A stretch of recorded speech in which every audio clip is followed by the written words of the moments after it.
Praise the Lord. ஒரே ஒரு question, நீங்க இயேசு கிறிஸ்துவை ஏற்றுக்கொண்டு அவரை விசுவாசிக்கிறீங்கல்ல, உங்கள எத்தனை பேர் நான் பரிசுத்தமா இருக்கேன் அப்படின்னு சொல்லுவீங்க? ஒருவேளை உங்களுடைய இருதயத்துல நான் பரிசுத்தமா தான் இருக்கேன் அப்படின்னு நீங்க விசுவாசிச்சிருந்தீங்கன்னா ரொம்ப சந்தோஷம், பிரைஸ் காட். ஒரு சிலர் நான் பரிசுத்தமா இருக்க ட்ரை பண்றேன், ஆனா என்னால பரிசுத்தமா இருக்க முடியல, பரிசுத்த வாழ்க்கை வாழணும்னு ஒரு நாள் 2 நாள் பரிசுத்தமா இருக்கேன், ஆனாலும் சின்ன தவறு ஏதாவது செஞ்சிடறேன், என்னால பரிசுத்த வாழ்க்கை வாழ முடியல அப்படின்னு நினைச்சீங்கன்னா உங்களுக்கு தான் இந்த வீடியோ. ஒரு வசனத்தை காண்பிக்கிறேன், கவனித்து பாருங்க. 1 கொரிந்தியர் 6ஆம் அதிகாரம் 10ஆம் வசனம், 11, 12ஆம் வசனம்.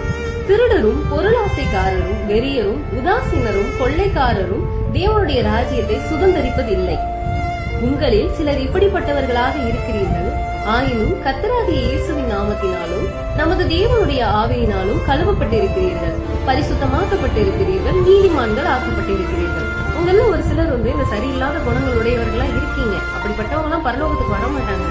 ஆனா நீங்க இயேசு கிறிஸ்துவை ஏற்றுக்கொண்டதுனால, இயேசு கிறிஸ்து உங்கள இருக்கிறதுனால நீங்கள் பரிசுத்தமாக்கப்பட்டிருக்கிறீர்கள் அப்படின்னு வசனம் சொல்லுகிறது. அப்போ தேவன் நம்மளை பரிசுத்தமாக்கிட்டார், அதனால இந்த பாவங்கள்லாம் செய்யலாமா, இந்த தப்பான காரியங்கள், இந்த கெட்ட குணங்கள்லாம் நம்ம கிட்ட இருக்கலாமா அப்படின்னா அதுக்கு அடுத்த வசனத்தை வாசிக்கிறேன் கேளுங்க. எல்லாவற்றையும் அனுபவிக்க எனக்கு அதிகாரம் உண்டு, ஆகிலும் எல்லாம் எனக்கு தகுதியா இராது அப்படின்னு வசனம் சொல்லப்பட்டிருக்கு. எல்லாம் அனுபவிக்கலாம் தான், ஆனா அதெல்லாம் எனக்கு தகுதியா இருக்காது. ஒரு எக்ஸாம்பிள் சொல்றேன் கேளுங்க. நான் ஒரு துணி கடைக்கு போறேன், அங்க இருக்க என்ன ட்ரெஸ் வேணாலும் நான் எடுத்துக்கலாம், பிகாஸ் அந்த காசு என்னுடையது. என் காசுக்கு எனக்கு பிடிச்ச மாதிரி என்ன ட்ரெஸ் வேணாலும் நான் எடுத்துக்கலாம். ஆனா எல்லாம் எனக்கு தகுதியா இருக்குமான்னு கேட்டா கண்டிப்பா இருக்காது. ஏன்னா நல்ல ஆடைகளும் இருக்கு, அரைகுறையான ஆடைகளும் இருக்கு. நான் எதை அணியிறேன்றதுல இருக்குல்ல, எனக்கு தகுதியான வஸ்திரங்களும் நான் அணியணும். ஆனா எல்லா ஆடைகளையும் நான் வாங்கிக்கொள்ள என்கிட்ட காசு இருக்கு, ஏன் இஷ்டம்.